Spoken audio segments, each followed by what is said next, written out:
दोस्तों आप लोग देख रहे हैं अभिजीत स्टडी 07 पर बहुत बहुत स्वागत है।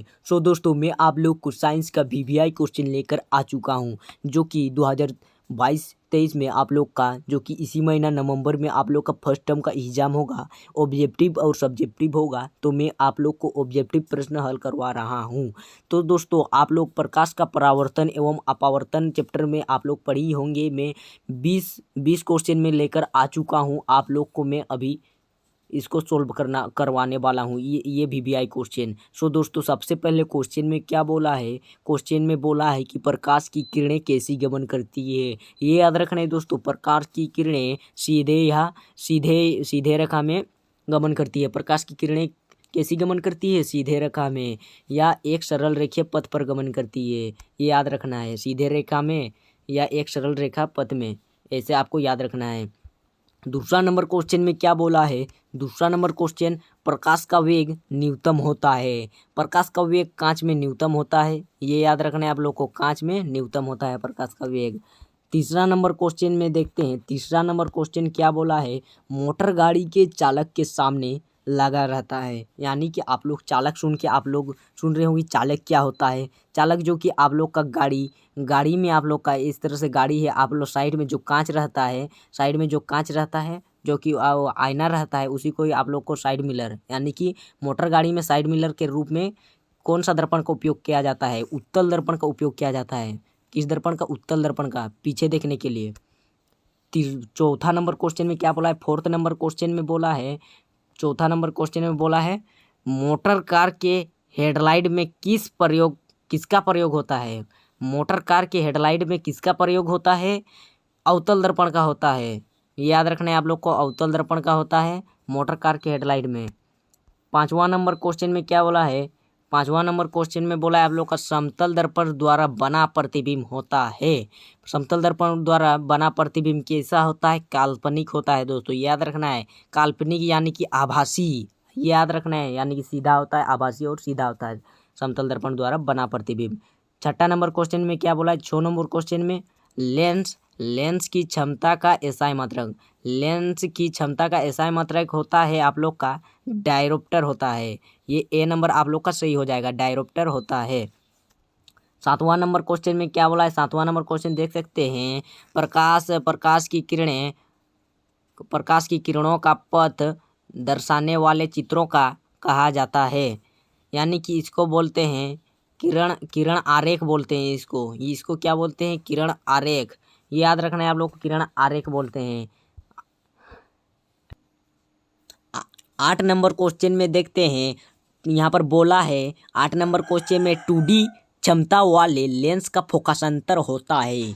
यानी कि ये सूत्र तो आप लोग जानते ही होंगे, मैं बता देता हूँ। आप लोग अगर नहीं जानते हैं तो मैं बता देता हूँ। यानी कि आप लोग का ये सूत्र होता है P बराबर 1/f।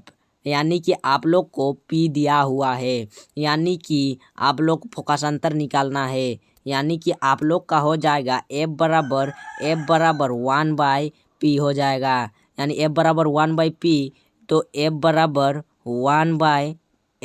1/, यहाँ पर कितना दिया हुआ है? लेंस की क्षमता 2 दिया हुआ है, 2 दिया हुआ है। यहाँ पर जब भी ऐसे रहेगा तो यहाँ पर 2 को 0 लगता है, क्योंकि F को P इधर लाएं, यानी कि F इधर लाएं तो इधर 100, यानी कि 2 5 10, 0 का 0 बचा, तो यानी कि 100 सेंटीमीटर या 50 सेंटीमीटर इसका होगा। आंसर इसका होगा 4 नंबर डी होगा, 8 का डी, 50 सेंटीमीटर इसका आंसर होगा। 9 नंबर क्वेश्चन पे आते हैं। 9 नंबर क्वेश्चन में क्या बोला है? 9 नंबर क्वेश्चन में बोला है, यहाँ पर देख सकते हैं, किसी उत्तल लेंस का फोकस अंतर 50 सेंटीमीटर है तो उसकी क्षमता होगी। यानी कि आप लोग का फोकस अंतर कितना दिया हुआ है? 50 सेंटीमीटर। यानी कि आप लोग का फोकस दिया हुआ है, यानी कि ये सूत्र आप लोग को डाल देना है, P बराबर 1/f हुआ। तो आप लोग का P बराबर 1/, या कितना दिया हुआ है? फोकस अंतर 50 दिया हुआ है, 50 और इधर 100 हो जाएगा। यानी कि 50 दूना 100 हो जाएगा। यानी कि आप लोग का डी नंबर प्रश्न आप लोग का सही हो जाएगा। डी नंबर आप लोग ये ऑप्शन है डी नंबर आप लोग का सही हो जाएगा। 9 नंबर क्वेश्चन सॉल्व हो गया। 10 नंबर क्वेश्चन की ओर बढ़ते हैं दोस्तों। 10 नंबर क्वेश्चन में क्या बोला है, प्रकाश की किरणों के समूह को कहते हैं, प्रकाश की किरण के समूह को कहते हैं किरणपुंज कहते हैं। याद रखना है, किरणपुंज कहते हैं। 11 नंबर क्वेश्चन की ओर बढ़ते हैं। 11 नंबर क्वेश्चन में क्या बोला है, उत्तल लेंस की क्षमता होती है।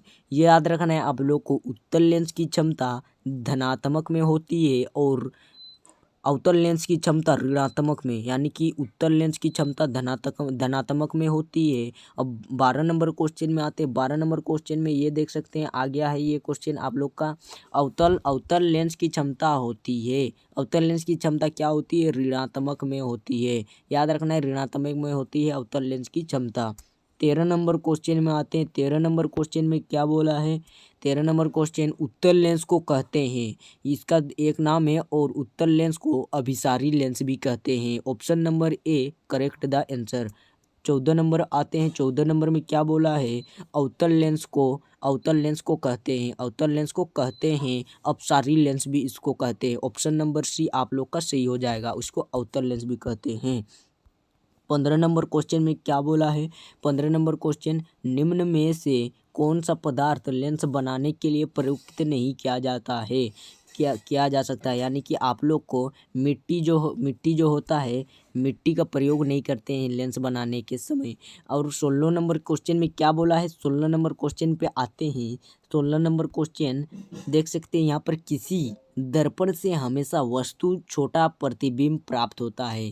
किसी भी दर्पण से हमेशा वस्तु छोटा प्रतिबिंब प्राप्त होता है, वो उत्तल पे होता है। याद रखना है, उत्तल पे होता है। B, option number B correct answer. 17 number question पे आते। 17 नंबर क्वेश्चन में क्या बोला है, 17 नंबर, किसी दर्पण से वस्तु का बड़ा प्रतिबिंब बनता है। किसी दर्पण से वस्तु का बड़ा प्रतिबिंब बनता है, अवतल पे बनता है, अवतल दर्पण या अवतल, यानी कि ऑप्शन नंबर बी सही हो जाएगा। 18 नंबर क्वेश्चन पे आते हैं। 18 नंबर क्वेश्चन क्या बोला है, प्रकाश के परावर्तन के कितने नियम हैं। प्रकाश के परावर्तन के 2 नियम है। याद रखना है, इस ऑप्शन नंबर बी आंसर सही है। 19 नंबर क्वेश्चन देख सकते हैं, जब प्रकाश की किरण हवा में कांच से प्रवेश करती है तो मुड़ जाती है।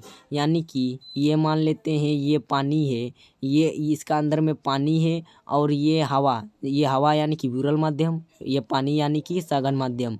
यानी कि विरल माध्यम से जब सघन माध्यम में प्रवेश करती है तो प्रकाश की किरण सीधा ना जाकर अभिलंब की ओर झुक जाती है। ये अभिलंब है और ये प्रकाश की किरण जा रही है और इधर अभिलंब की ओर झुक जाएगी। इसी को हम लोग बोलते हैं, प्रकाश की किरण हवा में कांच से जा रही है, इसको कांच है, ये सोच लीजिए, पानी की जगह कांच है, यानी हवा से जा रही है, हवा से या कांच पे जा रही है, यानी कि अभिलंब की और झुक जाएगी, यानी कि अभिलंब के निकट। ऑप्शन नंबर बी सही हो जाएगा हम लोग का, अभिलंब के निकट।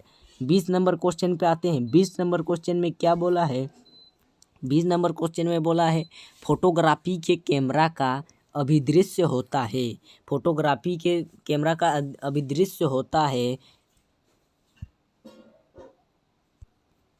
फोटोग्राफी कैमरा का दृश्य होता है, उत्तल लेंस होता है। याद रखना है आपको, ऑप्शन नंबर ए सही, उत्तल लेंस। 21 नंबर क्वेश्चन में क्या बोला है, 21 नंबर क्वेश्चन में आते हैं। तो चलिए दोस्तों, ये समाप्त हो चुका है 20 नंबर क्वेश्चन आप लोग का साइंस का, जो कि प्रकाश के परावर्तन तथा अपवर्तन चैप्टर का आपका VBI क्वेश्चन ये कंप्लीट हो चुका है। आप लोग का और भी क्वेश्चन आएगा, आप लोग इसलिए चैनल को सब्सक्राइब करके रखे रहिए।